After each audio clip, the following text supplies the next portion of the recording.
Primeiro, boa tarde a todos. Querido presidente Viana, presidente do nosso Cresce e presidente do Fórum Estadual dos Profissionais inscritos nos conselhos e na ordem, carinhosamente conhecido como Conselhão. Querido presidente, primeiro agradecer o convite e a oportunidade de estar aqui hoje. Vejo muitos amigos e eu peço a todos que se sintam mencionados na pessoa do nosso presidente Viana. Quer dizer, é sempre uma alegria poder falar sobre as nossas entidades, os papéis que elas exercem no que diz respeito ao controle profissional, mas também no que diz respeito à construção do nosso Estado Democrático de Direito, de uma forma geral. O Brasil é um país diferente, inclusive no que diz respeito ao controle profissional. E esse papel que nós exercemos, a relevância desse papel, aquilo que diz respeito aos nossos inscritos e essa contribuição que eles dão através das suas entidades de classe, é o tema dessa, não é palestra, é um bate-papo, uma conversa, que hoje, graças ao convite do nosso presidente Viana, nós podemos ter, a partir desse tema, que é um tema importante, muito caro, acho que para todos nós. Quero agradecer, em especial, os representantes, presidentes e representantes de diversos conselhos que estão aqui hoje presentes, e o clima que eu pretendo estabelecer, um clima de conversa, porque todos nós cumprimos as nossas missões, as nossas funções nas nossas respectivas entidades. E nesse bate-papo, eu queria só fazer uma prévia, um desenho inicial, lembrando um pouquinho da evolução da base jurídica brasileira no que diz respeito às nossas corporações. Lembrar um pouquinho que lá atrás, na primeira Constituição que nós tivemos, em 1824, ainda sobre o período do Império, a Constituição vedava a existência de conselhos, de entidades que congregassem profissionais numa visão liberal, naquele momento, combatendo uma estrutura política existente, desde a época da Idade Média, das corporações de ofício. Então, nós começamos ali tendo uma vedação expressa na própria Constituição da existência dessa formatação que se inicia fundamentalmente na década de 30 no nosso país. Isso fez, lá atrás, naquele momento, que fossem criados, no caso do direito, e eu creio que também no caso de algumas outras entidades, alternativas que permitissem que os profissionais se reunissem, não como corporação, que era vedada, mas como institutos. As duas entidades privadas mais antigas do país, salvo engano, é o Instituto Histórico Nacional e o Instituto da Ordem dos Advogados do Brasil, também nacional, que também tem origem ainda, esses institutos, sob a égide da Constituição do Império, e, através deles, que teriam formalmente um caráter mais cultural, exercem efetivamente práticas corporativas, inclusive no que diz respeito a prerrogativas profissionais. Isso passa por um processo de evolução, até que chega na década de 30, quando começam a se criar alguns conselhos e também a Ordem dos Advogados do Brasil. E numa situação diferente, porque nós passamos a ter uma delegação do Estado nesses conselhos e na OAB. Depois eu vou parar de falar conselhos e OAB. Nós somos todos uma entidade com uma finalidade parecida em relação aos nossos inscritos. Depois eu dou uma palavrinha sobre essa questão da ordem e dos conselhos da Ordem dos Advogados. Eu creio que a Ordem dos Músicos talvez esteja nessa linha também. Mas a gente passa a ter, nas nossas corporações, a oficialização dessas corporações e a delegação a essas corporações de funções próprias de fiscalização da atividade profissional. Não é comum isso nos outros países.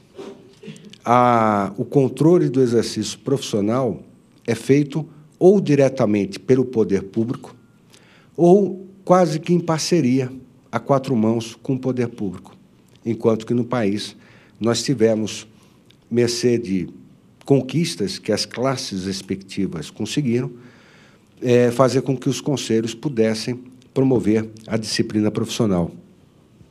E por que eu digo conquistas? A possibilidade, primeiro, da própria classe poder disciplinar a atividade dos seus pares.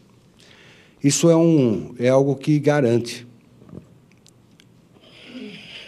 Obrigado, presidente. Isso é algo que garante uma independência profissional, porque o profissional sabe que a fiscalização e a disciplina da sua atividade será feita pelos seus pares e não por um órgão público. E, através dessa independência, uma qualificação maior dos próprios profissionais. E, com essa qualificação maior, melhor dos nossos profissionais, esses profissionais acabam contribuindo para a formação de um país também melhor, de uma sociedade melhor. Essa é a primeira bandeira que os conselhos sustentam e que distingue os nossos conselhos no Brasil de conselhos similares, muitas vezes, de outros países. E só para dar exemplo, em relação à OAB, especificamente em relação à OAB, na América inteira, o controle disciplinar do exercício da advocacia não é feita pelas instituições congêneres, a da ordem, as associações, os colégios de advogados, mas é feito pela magistratura. Quem entrega a carteira, quem seleciona, é um magistrado. Mesmo nos Estados Unidos, onde tem o exame de ordem é um elemento para que o advogado possa ter o registro como advogado e exercer a profissão. Ele passa pelo exame de ordem também, mas a seleção não é só de exame de ordem. Há outros critérios que são comandados pela magistratura e a magistratura que entrega a carteira. E, da mesma forma, é a magistratura que promove a fiscalização ética e retira, apenando o advogado, retira desse advogado o direito de exercer a profissão. Imagine o que representaria isso, no caso do advogado, num embate, numa audiência, e eu estava comentando com o presidente Viana, isso é comum a gente assistir em filmes, né, americanos, o juiz, numa determinada audiência, o advogado sustentando, o advogado, a advogada sustentando, e, de repente, o juiz chama os profissionais para perto da mesa dele e diz: eu não estou gostando dessa linha de raciocínio, essa linha de raciocínio aqui não pega. Isso, o que ele está fazendo? Ele está, na verdade, limitando a independência daquele profissional, coisa que no Brasil é inimaginável. Nós tivemos muitos casos em que, aliás, um mais recente, de uma advogada lá que é inscrita em Guarulhos, mas estava atuando num júri lá em Santo André, isso caiu na mídia, foi público, em que uma colega interrompida, fazendo uma sustentação num júri, no meio do caminho, ela é interrompida, no meio da sustentação, ela é interrompida pelo juiz, por uma juíza, que diz a ela: esse princípio que a senhora está sustentando na sua exposição, esse princípio não existe no direito processual penal. Essa colega vira a magistrada e diz: doutora, sinto muito, ele existe, precisa estudar, se a senhora não conhece, precisa estudar mais, voltar à faculdade para poder... E isso a imprensa chamou a atenção, criticou a advogada, realmente ela se posicionou. E, na verdade, o que fez a advogada? Ela defendeu a tese que ela estava sustentando. Imagine se essa advogada tivesse sobre os ombros a responsabilidade de ter a sua atuação fiscalizada pelaquela magistrada.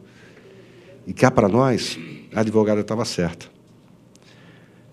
Existe um princípio, ainda que possa se discutir cientificamente se é princípio, se não é princípio, mas o processo penal busca a verdade real. Ele só pode sofrer uma sanção de ordem penal aquele que efetivamente praticou aquele delito que está sendo a ele imputado.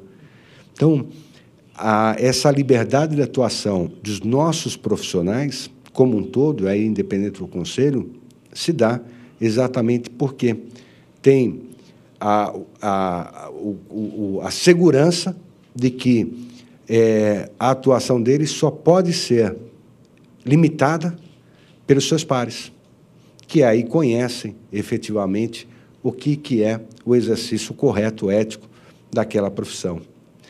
Essa segurança que nós temos faz com que o profissional possa efetivamente desenvolver as suas atividades com independência, com essa limitação dos nossos conselhos, e com essa independência poder prestar um serviço de melhor qualidade, exatamente porque não tem o risco, a insegurança de ter a sua atuação questionada pelo poder público. Isso faz com que esse profissional melhor qualificado possa ter um exercício também melhor para a sociedade daquela profissão que a própria lei reconhece como uma profissão importante, ao ponto de determinar que ela seja regulada. São profissões regulamentadas pela lei e regulamentadas pelos nossos conselhos. Essa é a contribuição primeira que nós damos ao Estado democrático, entregando à sociedade profissionais capacitados, cada um no respectivo conselho, melhorando com isso a serviço que é prestado à sociedade como um todo. Todos os serviços com a sua importância social, insisto, reconhecida pelo Estado, a ponto de tratar das nossas profissões como profissões que merecem ser regulamentadas. Ao lado disso, com essa contribuição importante que nós todos damos à construção de um Brasil melhor, nós também enfrentamos, de outro lado, uma situação, enquanto entidades, de independência em relação ao próprio poder público. E isso também é a chave de sucesso das entidades, e com essas entidades fortalecidas, nossos profissionais, por consequência, também estarão mais fortalecidos. E aí nós temos algumas vertentes em relação a isso. Algumas categorias, alguns conselhos já conquistaram ao longo da história, e outras que são lutas, bandeiras que alguns conselhos sustentam ainda, de desamarrar alguns vínculos que ainda existem com o próprio poder público. Uma base disso, nós vimos recentemente uma lei que saiu definindo, por exemplo, a contribuição que alguns conselhos devem fixar aos seus inscritos, numa interpretação que, como é uma atividade delegada do poder público, as contribuições têm caráter tributário. E, ao ter caráter tributário, elas precisariam ser definidas por lei. Ao serem definidas por lei, a lei impõe um limite de estruturação do Conselho. E, com o limite de estruturação do Conselho, o próprio Conselho acaba tendo limitadas as suas possibilidades de atuação corporativa. Isso é uma amarra que os conselhos, em geral, ainda têm. A ordem não tem. E eu vou depois falar um pouquinho dessa distinção. Mas seria muito ruim, por exemplo, no caso da ordem, se a ordem tivesse a sua anuidade fixada pelo Estado. Imagine a situação de um presidente da ordem, a partir de uma determinada medida adotada por um governante, o presidente da ordem se opõe àquela medida, publicamente coloca uma posição contrária à medida, e a possibilidade desse governante, via uma medida provisória, simplesmente mudar, fixar o valor de uma anuidade e, a partir desse valor, destruir a estrutura que a entidade detém e precisa deter para o desenvolvimento das suas atividades. Essa é uma das amarras que alguns ainda não conseguiram superar. Houve, na década de 90, uma lei que pretendeu delegar aos conselhos profissionais o poder de fixação das suas anuidades. Essa lei acabou sofrendo uma DIN, e essa DIN, na minha opinião pessoal, infelizmente, entendeu que aquela lei era inconstitucional, exatamente porque o Conselho não poderia fixar a sua própria anuidade, uma vez que a anuidade depende, como caráter tributário, ela depende de lei para sua definição. Esse é um dos problemas que nós enfrentamos em alguns conselhos. O outro problema que nós enfrentamos, que me parece também muito sério, é a questão do controle externo das atividades das contas dos conselhos pelos tribunais de contas, algo que nós também conseguimos afastar por um voto. Numa discussão que teve no Tribunal de Contas da União, por um voto nós conseguimos afastar. E depois essa questão acabou sendo levada para o Supremo, num ambiente de uma discussão maior, e o Supremo aí pacificou, no sentido de que a ordem não tem esses vínculos com o poder público. E por que não tem os vínculos com o poder público? Exatamente porque precisa ter liberdade para exercer não só a função corporativa, também a função corporativa, mas também a função institucional que a lei própria lhe atribui. Essa distinção que o Supremo fez permitiu que a ordem continuasse sendo uma entidade absolutamente independente em relação ao governo. Tem a sua responsabilidade, sabe da sua responsabilidade, sabe que ela, ao falar, ela leva ela se torna porta-voz, efetivamente, dos cidadãos. E tem que trabalhar com essa responsabilidade com muito zelo, com muito cuidado. Mas essa responsabilidade faz com que ela tenha essa isenção no que diz respeito ao controle público. Imagine, nós temos ali, hoje, tramitando muitos processos éticos, também comentando com o presidente Viana. Imagine um interesse num processo ético de alguém e a espada colocada sobre a cabeça dos dirigentes através, por exemplo, de uma auditoria que fosse feita pelo Tribunal de Contas, a fazer com que essa independência que nós precisamos ter para o controle profissional das nossas entidades sofresse uma ingerência, uma pressão indevida para favorecer uma determinada pessoa que responda a um processo ético. Isso é um exemplo do risco que nós temos quando existem essas amarras e essas pressões que o poder público efetivamente pode atribuir aos nossos dirigentes, às nossas entidades. E, da mesma forma, nos nossos campos de atuação. Cada um dos conselhos exercem, representando seus profissionais, um papel público muito relevante. E, numa discussão em que haja uma área que nós podemos contribuir do ponto de vista técnico para aquela discussão, ao nos manifestar, afrontamos os interesses de alguns governantes. E, ao afrontar os interesses desses governantes, nas nossas respectivas áreas técnicas, nessa contribuição que nós podemos dar, sim, nós possamos ter o risco desses governantes, de alguma forma, tentar controlar, via fiscalização, as nossas atividades e, com isso, combater a independência que nós precisamos para sobreviver naquilo que é o nosso papel social. Há alguns países que chegam ao cúmulo, por exemplo, na advocacia, de o dirigente de ordem, para se candidatar, tem que pedir permissão para o poder público. É o poder público que indica quem pode ou não se candidatar para presidir uma ordem dos advogados. É o caso, por exemplo, do Irã. O Irã, a classe, quem quer ser presidente tem que se apresentar ao governo, o governo vai dizer se pode ser candidato ou não pode ser candidato, e aí ele, tendo o aval do governo, é que ele sai lançando a candidatura. Nós tivemos, inclusive, uma advogada que foi reconhecida, premiada com o Prêmio Nobel de Direitos Humanos, e que nunca pôde concorrer lá, como era a intenção dela, no Irã, para ser presidente similar da entidade congênera à Ordem dos Advogados. Esse essa caminha, me parece, também aos outros conselhos para conseguir alcançar essa independência, desatando esses nós em relação ao que me parece importância para as suas independências.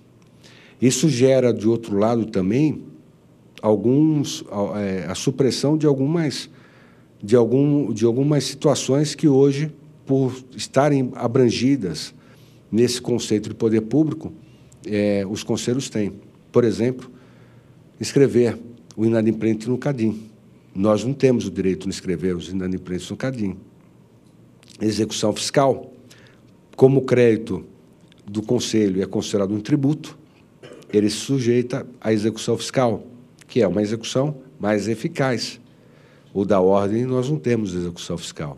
Nós temos execução, mas não execução fiscal. A cobrança é feita por uma execução simples. Mas, por outro lado, não abrimos mão dessa independência no que diz respeito à possibilidade de nós estarmos ali, em momentos importantes, dar uma palavra representando a advocacia, e, através da advocacia, falando sobre direito, sobre justiça e, portanto, sobre cidadania. Nós tivemos, no Brasil, a Ordem dos Advogados, principalmente na última Constituição, um destaque que foi muito importante para a entidade, e, através da entidade, para a cidadania. Alguns, eu cito dois. Uma é a legitimidade que foi dada à ordem para discutir a constitucionalidade de uma lei perante o Supremo Tribunal Federal, que é plena, não é limitada. Outras entidades também têm a legitimidade, mas precisam demonstrar para o Supremo um interesse processual em discutir aquela lei. Nós não precisamos. Mas, mais do que isso, a conquista que nós tivemos no que diz respeito à composição de um poder, que é o Poder Judiciário. O Poder Judiciário no Brasil é composto nos tribunais por uma parcela de advogados. Os advogados indicam quem são os profissionais a participarem do Poder Judiciário. E, mais do que isso, mesmo o ingresso desses profissionais, obrigatoriamente por lei, eles são, por concurso, na primeira instância, na banca dos concursos tem a participação da Ordem dos Advogados do Brasil. De forma que, se nos outros países da América, quem controla a disciplina do advogado é o magistrado, é o Poder Judiciário, no Brasil a posição é invertida. A composição do judiciário, em primeira instância, via concurso, participação da ordem, e, em segunda instância, via a indicação de membros, a ordem e a advocacia participa de uma forma muito ativa na composição do próprio Poder Judiciário. E isso, nos outros campos profissionais dos nossos conselhos, também é importante essa contribuição, participando da constituição dos órgãos que têm poder de polícia, sobre atividades das quais nós, enquanto conselhos, detemos conhecimento técnico. Conseguindo essa conquista, nós vamos afastar aí algumas situações que nós vivenciamos desses órgãos serem ocupados, muitas vezes, por pessoas por indicação política e que não têm capacidade técnica para desenvolver aquele trabalho, mas que trabalho que vai resultar em normas que vão afetar o nosso desenvolvimento profissional. Então, essa é uma evolução que eu creio que nós caminhamos a passos largos para conquistar, porque é uma demanda que supera a limitação corporativa das nossas classes. É uma demanda que cada vez mais se apresenta de cidadania, a fazer com que o cidadão cada vez mais reclame a presença de pessoas qualificadas, ocupando postos de destaques em todos os poderes, em especial no Poder Executivo. Acho que era essa a primeira palavra, mostrando, e eu digo isso para mostrar, muitos daqui são dirigentes, mas é importante que os nossos inscritos percebam a importância dos nossos conselhos. É importante que eles valorizem os nossos conselhos, porque, valorizando os nossos conselhos, eles nos dão a força necessária para que essas mudanças ocorram. E, a partir dessas mudanças, nós consigamos cumprir a função primordial de todos nós, que usando da força que os nossos inscritos nos dão, fortalecer também os nossos inscritos nas suas respectivas atividades profissionais. E é isso fica a palavra direto aos nossos inscritos, todos nós, no sentido de mostrar a importância do papel das nossas corporações para os nossos exercícios profissionais e também para a construção, dentro dos nossos limites, de um Brasil melhor para todos nós. Muito obrigado. Os conselhos normalmente têm as suas delegacias instaladas nas principais cidades do estado de São Paulo. O CRES, por exemplo, nós temos 21 delegacias e atende em todo o estado de São Paulo. Sei de alguns conselhos que têm um número maior de delegacias, outro um número menor de delegacias. Como o CRC, quem é do CRC aqui? O CRC parece que andou fechando algumas delegacias, né? Houve uma época que era para fechar tudo, o atendimento seria só na sede. Não, na verdade, virtual.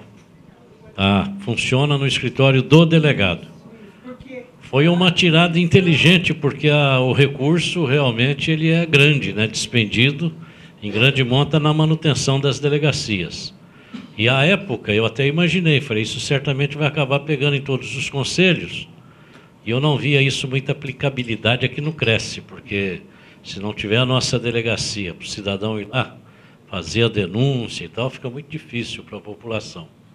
Mas, por outro lado, a OAB tem uma estrutura em centenas de municípios do estado de São Paulo.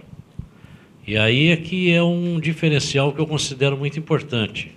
A OAB está presente, não acredito que seja na maioria dos municípios, e tem uma estrutura também de funcionários que eu fiquei boquiaberto quando soube, que eu acho que nenhum outro conselho tem, né, esse quadro de funcionários para poder manter o advogado e a sociedade ligada à instituição.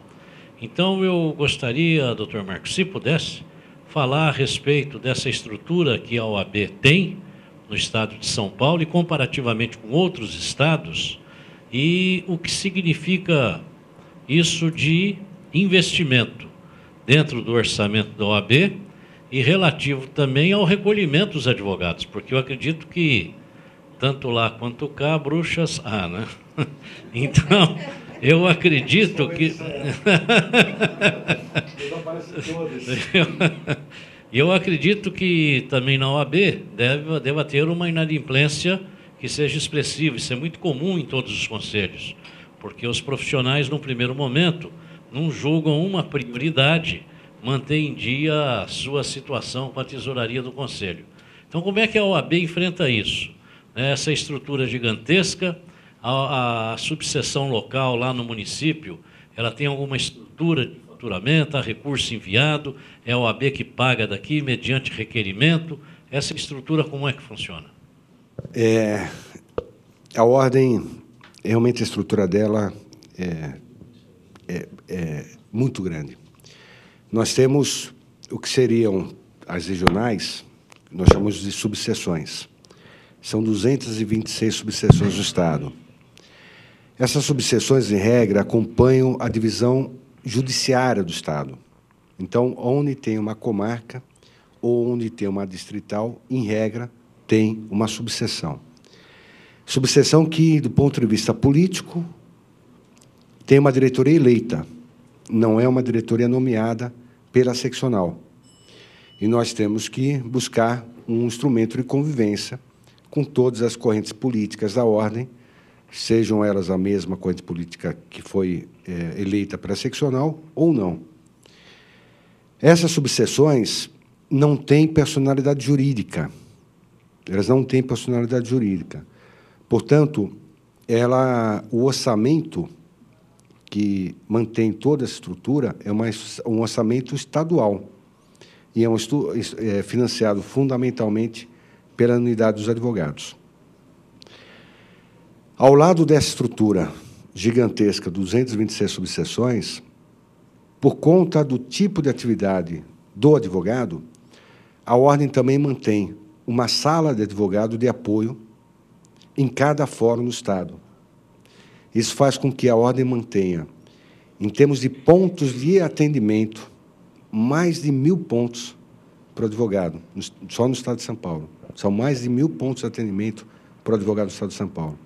Então, o advogado, ele vai na maior comarca, que é Campinas, ou vai em Pedregulho, onde é a nossa menor subseção, lá ele vai encontrar no fórum, seja fórum estadual, seja fórum federal, seja fórum do trabalho, ele vai encontrar uma sala do advogado com funcionário, com ambiente para ele trabalhar, computador, com internet, com cafezinho, com uma bolachinha, enfim, um ambiente que ele possa desenvolver uma atividade de forma mais rápida. Nós temos, para dar conta, suporte à estrutura, mais de 3.000 funcionários. Mais de 3.000 funcionários. E só um último destaque em termos de estrutura. Ao lado, a Ordem esse ano completou 80 anos de existência. A Ordem de São Paulo. O Conselho Federal são 82 anos. Dos 76 anos atrás, a diretoria da Ordem, 4 anos de existência da entidade, a diretoria da Ordem verificou, recebeu uma denúncia de um colega, um advogado, que estava numa situação de miséria, completamente pobre, abandonado, sem família, sem amigos, e a diretoria de então resolveu criar uma estrutura de previdência, não previdência no sentido de aposentadoria, uma estrutura de previdência no sentido de dar assistencial, uma previdência, mas com caráter assistencial. E criou a Caixa de Assistência dos Advogados de São Paulo, que passou a ter, a partir do Estatuto Novo, que é de 94, personalidade jurídica, e receber das anuidades 20%. Então, o advogado paga uma anuidade que 20% dela serve para financiar a atividade da Caixa de Assistência dos Advogados, que, embora tenha hoje personalidade jurídica, continua sendo um órgão da própria instituição. Ao lado então, nós temos a seccional, as subseções que não têm personalidade jurídica, a Caixa de Assistência dos Advogados, que é um órgão da Ordem com personalidade jurídica, e aí nós temos dois novos, recentes órgãos. Um é a Escola Superior de Advocacia. A Escola Superior de Advocacia, que foi criada em 98, 99, o presidente era o Aprobato, para exatamente complementar, aperfeiçoar e manter sempre e atualizar o conhecimento profissional dos advogados. A ESA, a Escola Superior de Advocacia, no orçamento da Ordem, 3% é um orçamento carimbado para o departamento, para verbas culturais, para atividades culturais, perdoem. Esse 3% subsidia a atividade da Escola Superior de Advocacia e também, que são cursos de longa duração, média e longa duração, são cursos de 6 meses a 2 anos, cursos de especialização, e também as palestras pelo Departamento Cultural, que são subsidiados, o Departamento Cultural e a Escola Superior de Advocacia, com 3% do faturamento da Ordem. Então, nós temos, fora isso, perdão, nós temos o Conselho Federal, que é comum aos conselhos. No caso da Ordem, são 12% que são destinados do orçamento da Ordem para o Conselho Federal. Então, nós temos 12% para o Conselho Federal, 20% para a Caixa de Assistência, 3% para o Fundo Cultural. O resultado líquido é o que consegue custear essa estrutura de mais de 1.000 pontos de atendimento no Estado e também as nossas 226 subseções. Nós entramos na Ordem, na administração da Ordem em 2004, eu fui tesoureiro em 2 gestões. Quando nós entramos na Ordem, nós tínhamos uma Ordem com essa estrutura altamente deficitária, levando a Ordem a ter um patrimônio líquido negativo. Nós tínhamos o patrimônio líquido negativo. Dívidas no exercício de mais de 40 milhões de reais, só no exercício, não feito repasse para a Caixa de Assistência, levando uma dívida com a Caixa de Assistência de mais de 30 milhões, e não feito repasse ao Conselho Federal com uma dívida de mais de 6 milhões. E com uma inadimplência de 40%. 40% de inadimplência. Nós fizemos um trabalho muito forte de corte de gastos, recuperamos a inadimplência com 2 medidas. Uma, Foi uma medida de mudar o relacionamento nosso com os nossos inscritos. Como os inscritos na ordem são obrigatórios, a pessoa, para ser advogado, tem que estar inscrito na ordem. Levou gestões atrás uma posição de comodidade. Ele está inscrito, ele está inscrito. Mas isso levou um distanciamento do advogado da classe, e esse distanciamento, que é muito ruim sobre todos os aspectos, inclusive sobre o aspecto financeiro, porque ele deixou de pagar a entidade. Nós não temos inscrição no CADIM, não temos execução fiscal, não se cobrava o advogado, e ele estava inadimplente e não se tomava medida nenhuma. O que nós fizemos? Nós, primeiro, acrescentamos serviços à ordem. Então, um serviço que é muito claro. O advogado vive de prazo. O prazo se dá através da publicação do Diário Oficial. O Diário Oficial do Estado, o Judiciário, era o maior mídia impressa do mundo, diária do mundo. Eram 2.200 páginas todo dia, 2.200 páginas todo dia, que o advogado, em tese, teria que olhar as 2.200 páginas para saber se é uma publicação em nome dele, advogado. O que ele fazia? Impossível. Ele contratava entidades, empresas para fazer esse controle. Essas entidades e empresas cobravam um valor equivalente à unidade da ordem. O advogado não pagava a anuidade da ordem, mas pagava à empresa um valor correspondente, porque era um serviço importante para ele desenvolver sua atividade. O que nós fizemos? Nós desenvolvemos esse serviço dentro da ordem. Nós passamos a fornecer esse serviço sem custo para o advogado, mas com uma condição: ele teria que estar em dia com a ordem. Isso nós fizemos com um desenvolvimento de um sistema. Uma entidade, por exemplo, tinha 400 funcionários para fazer esse serviço, nós temos 6 funcionários. Digitalizando, tinham máquinas que nós conseguimos, sistemas bem evoluídos no que diz respeito à leitura de texto digitalizado, e passamos a produzir isso. Isso fez com que muitos advogados retornassem à ordem, retornassem do ponto de vista institucional, porque via a ordem prestando serviço, e também, por consequência, do ponto de vista financeiro. Isso derrubou a inadimplência de 40%, hoje está em torno de 12%, 14%. É o percentual de inadimplência hoje. E também fizemos um trabalho social, porque nós constatamos alguns profissionais que estavam inadimplentes, não porque não queriam pagar, mas porque efetivamente não podiam pagar.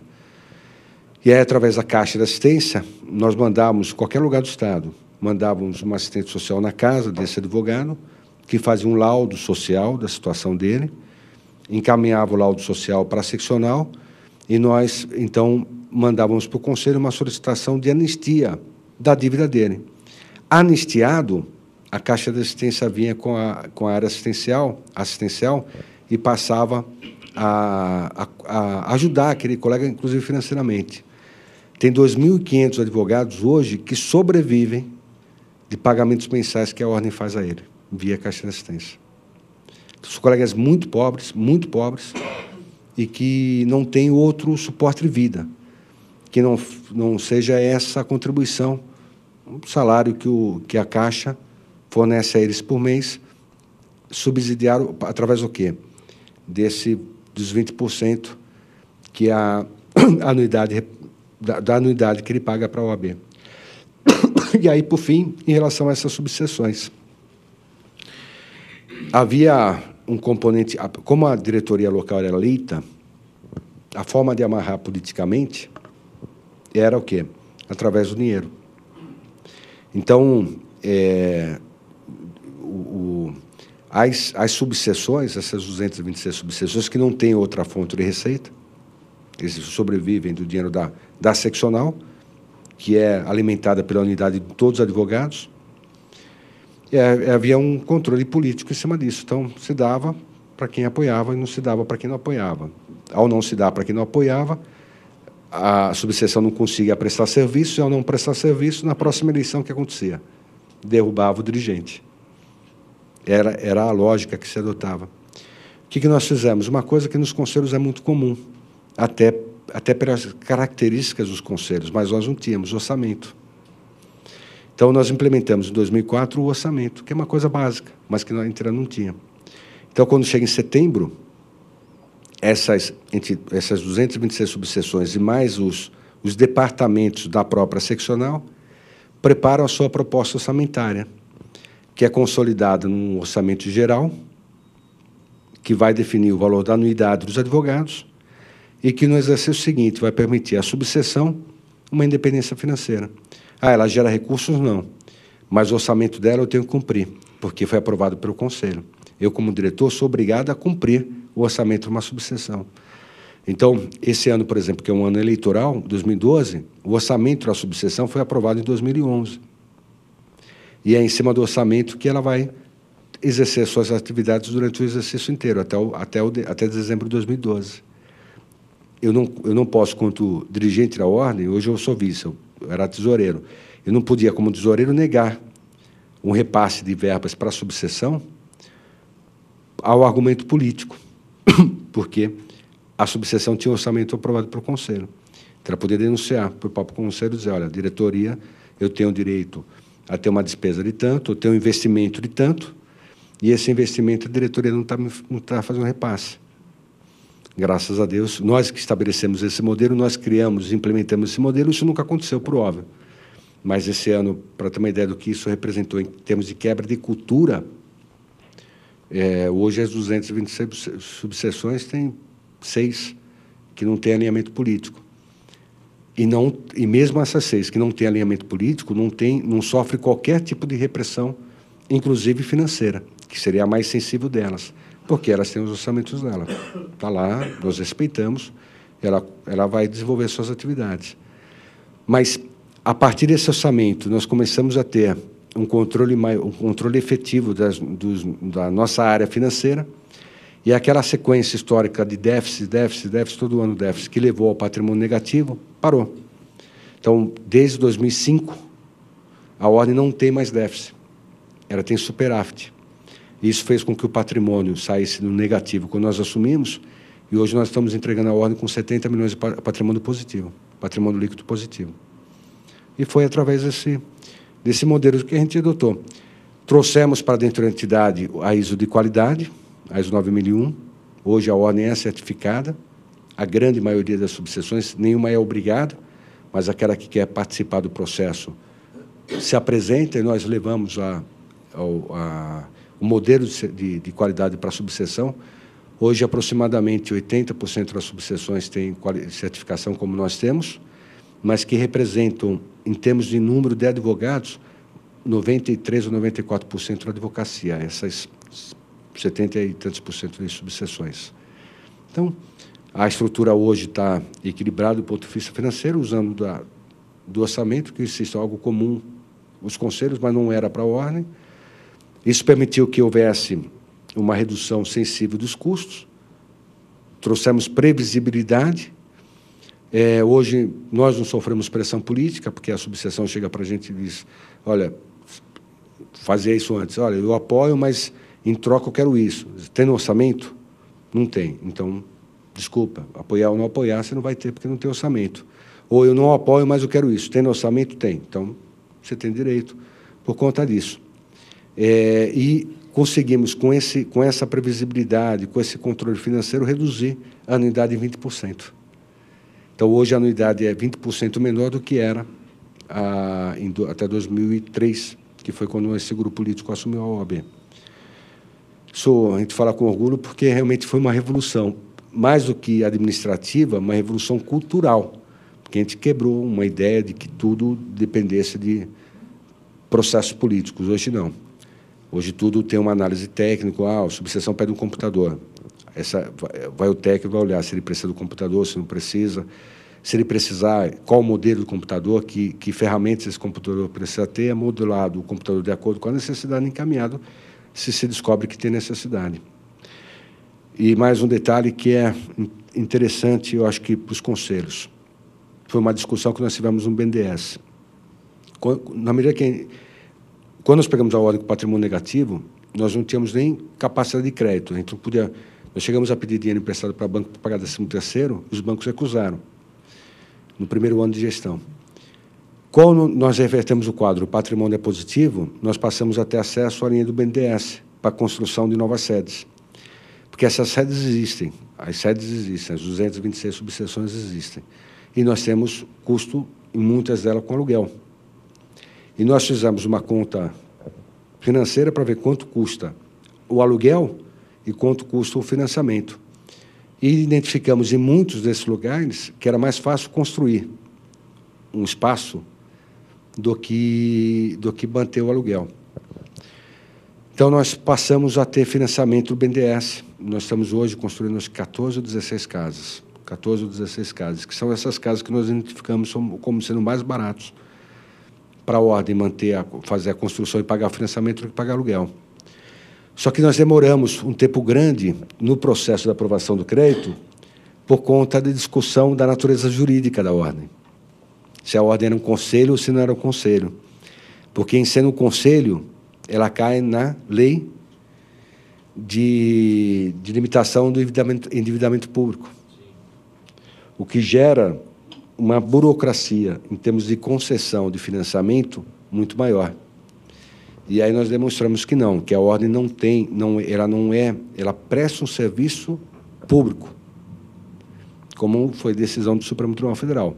O serviço que ela preza é público, mas ela é uma entidade que, apesar de criada e regulada por lei, não pode ser dita como eminentemente de natureza pública, tanto que nós não temos vinculação a nenhuma autarquia, a nenhum outro órgão público. E, a partir daí, o BNDES se convenceu e passou a facilitar a liberação dos financiamentos. Mas uma coisa só que eu ia falar que eu acho que era interessante. Me escapou. A Caixa, essa estrutura de subseções, tinha mais um dado que eu ia trazer. Me escapou, daqui a pouco eu lembro, mas depois eu falo. Com relação ao modelo que o senhor está lançando na internet para os advogados, com relação à anuidade zero, o senhor pode explanar alguma coisa a respeito ou não? Obrigado. Há uns 4 anos, uns 3 anos atrás, nós desenvolvemos um produto junto com um banco, vou falar o nome do Banco Santander, do cartão de crédito, de afinidade. Então, o advogado, eu ia falar, eu lembrei da Previdência, do OBPrev, depois eu falo. O cartão de crédito. Então, o advogado usa o cartão de crédito, esse cartão gera bonificação, como um cartão de crédito afinidade qualquer. Ele pode ir lá trocar por passagem aérea, por livro, mas também ele pode usar para quitar a anuidade da ordem. Então, muitos advogados já não vinham pagando a ordem usando a bonificação que vinha do cartão de crédito. Quando nós negociamos, nós dissemos, nós não queremos nada para a ordem. Não queremos repasse de lucratividade, não queremos nada. O que nós queremos é que o bônus converta em favor do advogado quitando a anuidade. Ok. Agora, nós tivemos um segundo produto. Aquele fomos nós que desenvolvemos. Esse, na verdade, foi uma experiência do Rio de Janeiro, do Paraná primeiro, do Rio de Janeiro depois, que foi um convênio, aquele era de cartão de crédito com o Santander. Esse é um convênio com o Citibank, onde o advogado abre uma conta bancária, R$300, ele abre a conta bancária. Conta qualquer, dinheiro dele, é uma conta corrente. É uma conta que não tem tarifação no primeiro ano e que ele pode encerrar no momento que ele quiser. Ele, ao abrir a conta com os R$300, o Citibank paga a anuidade da ordem naquele advogado, que hoje está em torno, salvo engano, de R$780. Então, eu abro uma conta com R$300 e só pelo fato de abrir, ou R$300 a abertura de conta, ou R$1.000 a aplicação financeira, que é minha. A aplicação financeira, o dinheiro é meu, não deixa de ser meu. E só pelo fato de abrir a conta ou ter essa aplicação, o banco vai lá e quita a anuidade de R$780 em valores atuais. Mas é o ano que vem com a atualização monetária, vai ser mais do que R$780. Funciona assim. Henrique Carlos Gonçalves, Conselho Regional de Medicina, atualmente exercendo a função de coordenador do Departamento Jurídico do CREMESP. Queria cumprimentar na pessoa do professor Viana e professor Mário, a todos os presentes. Eu queria explorar aqui a presença do Dr. Mário. A exemplo de outras profissões, a medicina vem sofrendo um fenômeno de abertura indiscriminada de escolas de medicina, sem estrutura docente e sem campos de treinamento, o que inviabiliza a formação de médicos com o perfil exigido pelo cidadão brasileiro, né?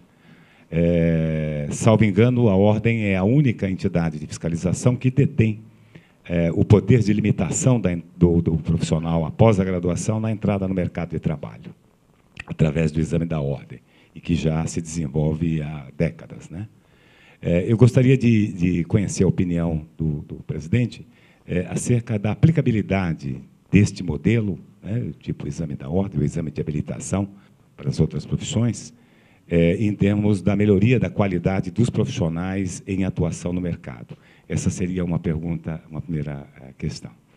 A segunda, como o senhor vê a tendência, tanto no Poder Legislativo quanto no Poder Executivo, âmbito nacional, uma tendência, sob a égide, sob a alegação de desregulamentação ou de modernização da extinção ou do esvaziamento das prerrogativas dos conselhos de fiscalização do exercício profissional.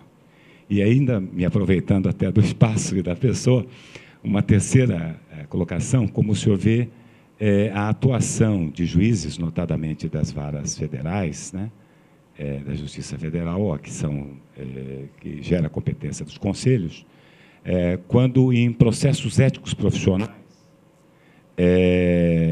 promovem reformas em relação ao mérito das questões apreciadas no âmbito dos conselhos, dos técnicos.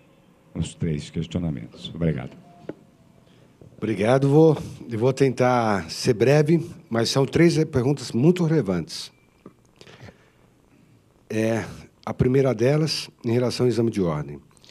O Conselho Regional de Contabilidade também, os contabilistas também têm o exame. Começou em 2010, eu soube ontem, em visita ao nosso presidente. Eu agradeço mais uma vez a companhia ontem no almoço. O exame de ordem começou na década de 70. Eu tenho registros que eu descobri outro dia na Ordem, da década de 50, em que se questionava a abertura de faculdades, novas faculdades de Direito, década de 50. E mostrava-se algumas peças elaboradas por advogados que foram formados nessas faculdades na década de 50. A leitura desse texto é impressionante, porque ele retrata uma realidade de hoje. É impressionante. Esse registro eu descobri outro dia e estou republicando. A situação, evidentemente, só agravou. Nós temos hoje 1.090 faculdades de Direito. Eu não sei quantos são de Medicina. 200 faculdades. Os Estados Unidos inteiro, e é um país que tem publicamente um conceito de justiça bastante avançado, os Estados Unidos inteiro tem 200 faculdades de Direito. Nós temos 1.090. Até pouco tempo atrás eram 1.400 faculdades de Direito. É evidente que não tem professor para todas essas faculdades. Nós fazemos, na abertura no curso de Direito, a ordem é chamada para um parecer, que não tem poder vinculativo. Nós pegamos situações de faculdade em padaria, em cinema.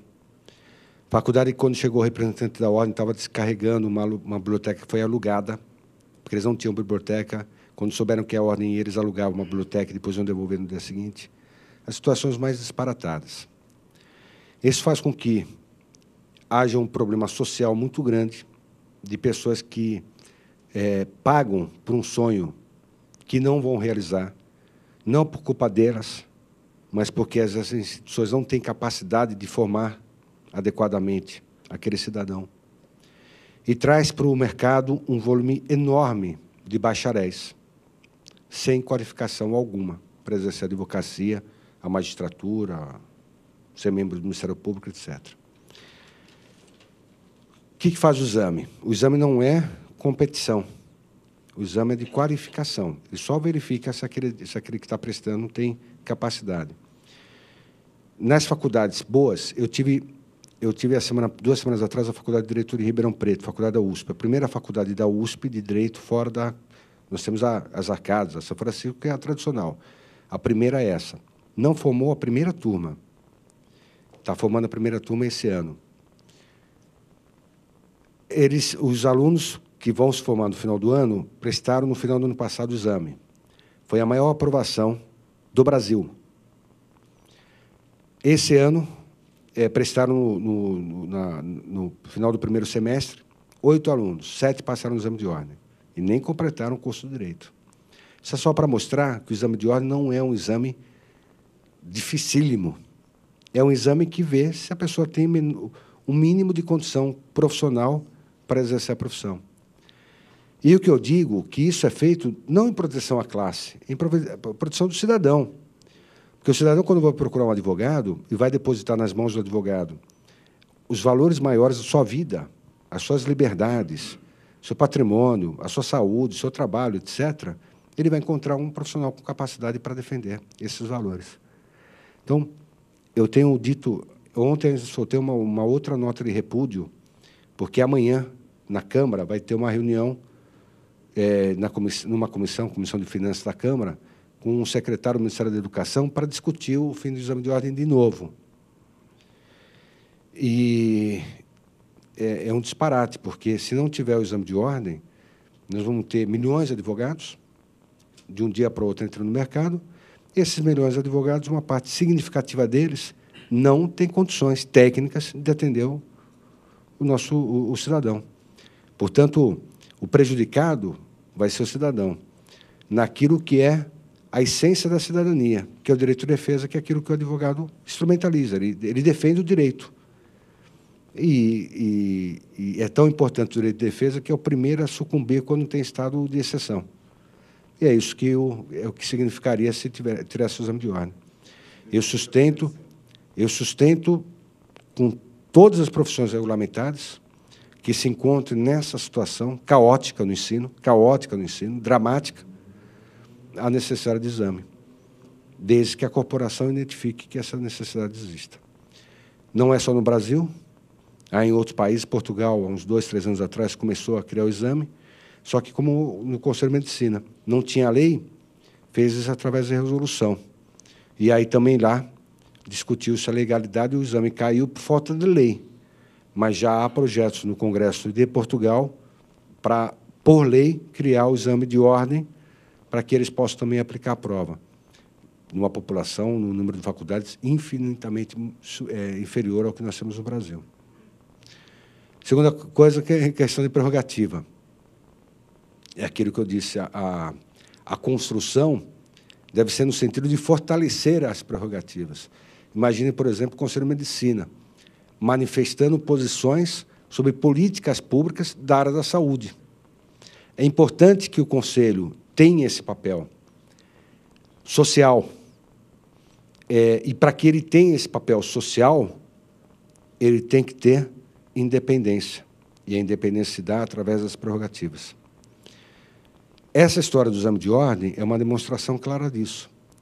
Por que voltou a... Tem 18 projetos hoje tratando do exame de ordem na Câmara dos Deputados, a maioria deles eliminando o exame de ordem. Por que esses projetos voltaram? Porque o presidente da ordem, num evento público, manifestou um sentimento que é comum a todo cidadão de que precisa haver reforma política no Brasil, porque nós temos casos de corrupção conhecidos e que não são tratados ainda de forma adequada no nosso país. E porque ele disse que haviam casos de corrupção no Congresso, alguns parlamentares se sentiram afrontados e propuseram projetos extinguindo o exame de ordem. Isso, para mim, é uma demonstração cabal da absoluta necessidade de nós termos as nossas prerrogativas institucionais fortalecidas para que nós possamos nos manifestar a bem da sociedade em momentos como esse. Eu quero crer, insisto naquilo que eu disse, que cada conselho, no seu papel, precisa ser valorizado na prática, não só na teoria.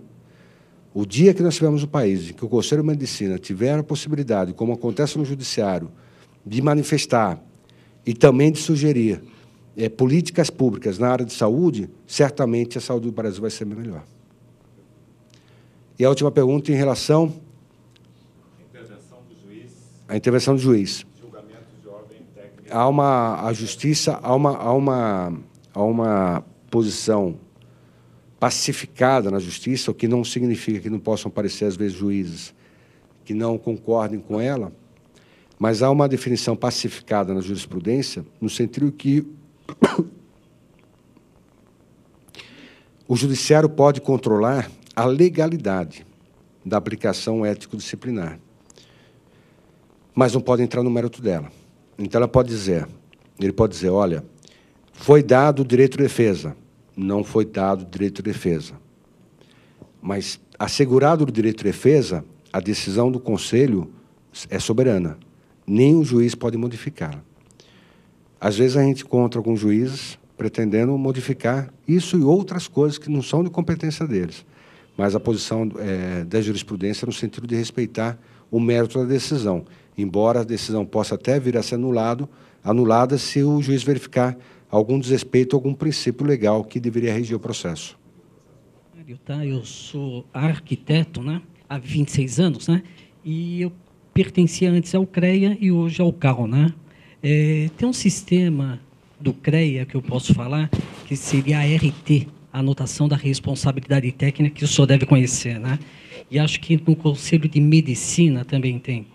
E o CREA montou um sistema muito interessante que você só consegue exercer a função estando com a anuidade paga, que automaticamente atribui a sua qualificação profissional, né, dentro daquilo que você está exercendo a função, tanto no parâmetro pessoal, né, como também em parâmetro público, né, que você não vê hoje nenhuma RT em nenhum processo público. Né? E ele consegue bloquear, né? Quando que você não está em dia, ele bloqueia o seu sistema, ou seja, você não emite uma RT. E o CREA estava vinculado, se eu não me engano, junto com a Prefeitura do município de São Paulo. Então, se você não tivesse em dia e não tivesse a sua atribuição profissional correta, você não poderia exercer a função. Esse sistema facilita bastante até a fiscalização profissional, né? Que, embora, sabe, você vê noticiado N ministros, né, que defendem pessoas de dinheiro ilícitos, né, e contratos que, sabe, que nem a Receita sabe para onde que vai. E a RT tem um campo lá que você especifica o valor do seu contrato e ele automaticamente é o fruto do seu trabalho com a ação de receber esse trabalho. O CAUA, que eu faço parte hoje, né, ele faz mais ou menos, vai fazer um ano, né, eu não sei se ele está vinculado que ele tem a RRT, né, que é basicamente igual a RT. Né? Eu não sei se está vinculado a esse sistema também, se a pessoa não paga automaticamente cancela e inibe o exercício ilegal do profissional, tratando a gente assim como um profissional correto, como né? E não fazendo acordos, né? Olha, vamos baixar isso daqui, que acho que todo mundo tem que pagar o que é correto. Né? Então, uma mensalidade anual correta e que dê valor à nossa profissão. Acho que até o médico, né, para exercer o papel dele, quando que ele vai numa sala, ele também assina uma ERT, né? Se eu não me engano, tá? Não, né? Para saber mesmo se ele assina assim. Tinha, né? Não tinha? Para saber se a pessoa que está operando, de fato, é qualificado para isso. Né? Eu acho que com essa volta, né, até processos que envolvem a própria população, né, que você vê tantos prédios aí sendo feitos sem critério nenhum, sem urbanista em cima, e o Ministério Público soltando. A outra pergunta que eu gostaria de falar com o doutor, eu vi, né, em uma matéria que aquela advogada que o senhor citou, ela está sendo, ela está sendo processada pelo Ministério Público, tá? Porque ela desacatou a juíza, né? Então, ainda existe um processo em cima dela, mesmo ela tendo razão daquilo que ela defendia, não é isso? Só para mim saber, porque, às vezes, sabe, a matéria a gente só passa assim e vê. E se esse sistema que o próprio CREA tem, né, e que acho que o CAL deve ter também, se não se estende aos demais conselhos, né, até em questão de fiscalização, né, porque eu, para exercer qualquer função, eu tenho que assinar uma RT, e, às vezes, eu me deparo com um profissional exercendo exercendo o meu papel, eu obrigo que ele recolha a RT para saber mesmo se ele está no mesmo patamar que eu. Porque, se não tiver, eu denuncio ele. Ok? Vamos lá. Algumas situações aí. Algumas ponderações. Primeiro que, do ponto de vista da gestão, se eu não me engano, o RT representa 70% da receita do Conselho, 30% da unidade. O que é mais, me parece,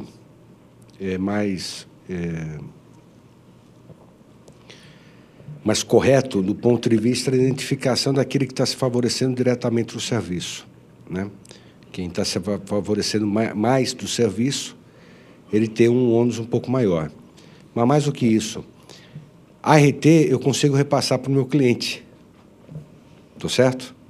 É uma despesa, não, mas é uma despesa identificada. Sim, mas eu digo, eu consigo repassar porque é uma despesa profissional que eu tenho, que é identificada. Eu digo, olha, para eu prestar serviço, eu tenho tais despesas. Então, em tese, fica mais fácil. É um custo que eu vou ter, como tenho outros custos. O trabalho é a dignidade de você poder chegar e falar que você é um conselho, né? Perfeito. Que você é responsável por lei, né? Perfeito, mas eu digo o seguinte, como é um valor... Ministro, né? Então, você não pode um ministro, né? Um ex-ministro, defender bandido por 15 milhões... Não, isso é outra, aí é outra coisa. Não, aí é outra coisa. Porque, olha só, a atribuição, o que eu estou falando é a atribuição, né? Ou seja, eu tenho o direito de fazer o que eu estudei para fazer. Isso. Tá? Então, olha só, isso é o direito nosso. Isso daí está na lei. Perfeito, mas eu digo, do ponto de vista de gestão, 70% da receita do Conselho vem da RT, se eu não me engano. Eu tinha esse número na cabeça. 30% vem da contribuição.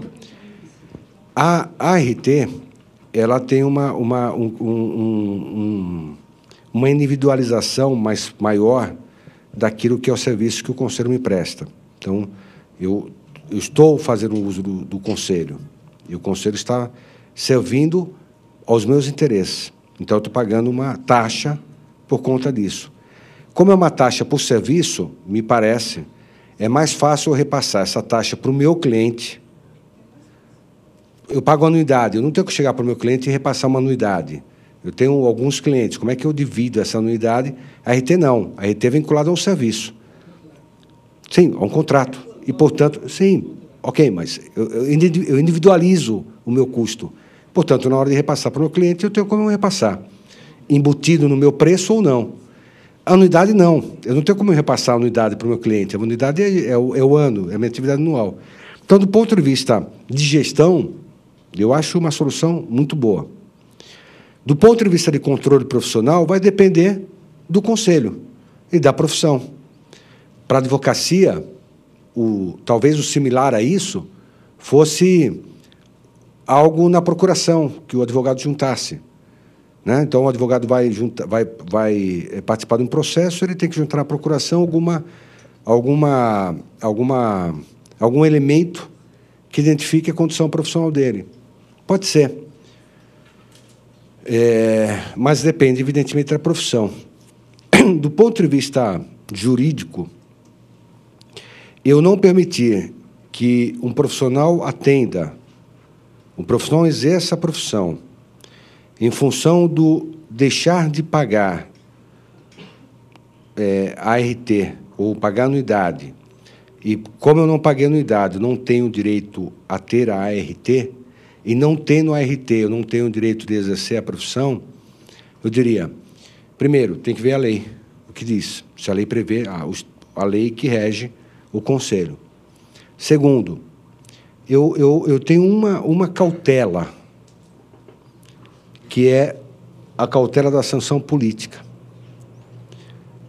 É uma cautela. A dívida tem instrumentos de cobrança, execução fiscal, CADIM, etc.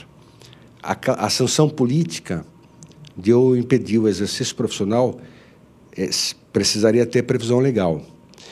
No caso da ordem, por exemplo, o estatuto anterior, quem não pagasse 2 ou 3 anuidades, acho que não lembro se eram 2 ou 3 anuidades, ele automaticamente estava suspenso.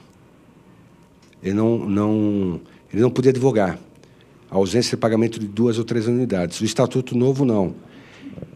O não pagamento obriga a ordem a abrir um processo ético contra ele, e esse processo ético ele vai ter o direito de demonstrar se ele pagou, se ele não pagou, se foi um erro de registro da ordem, ele pagou e não consta na contabilidade, etc., tal, para chegar no final do processo ético ele poder ser apenado com a pena de suspensão do exercício profissional até quitação da dívida.